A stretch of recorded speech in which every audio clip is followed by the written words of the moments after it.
ফিলিস্তিনি সশস্ত্র গোষ্ঠী হামাস জানিয়েছে, গাজা উপত্যকায় যুদ্ধবিরতি পুনরায় চালুর প্রস্তাবকে তারা সমর্থন করছে।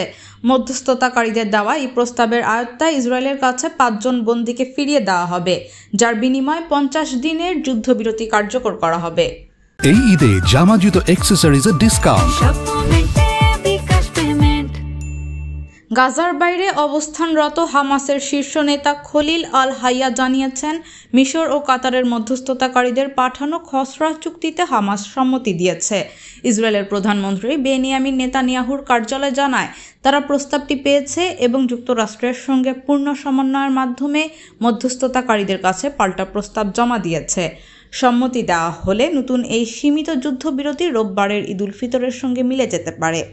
নেতানিয়াহুর কার্যালয় থেকে আরও জানা যায়, তিনি মধ্যস্থতাকারীদের যুদ্ধবিরতি প্রস্তাব নিয়ে আলোচনা করছেন, তবে ইসরায়েলের পাল্টা প্রস্তাব সম্পর্কে বিস্তারিত জানানো হয়নি।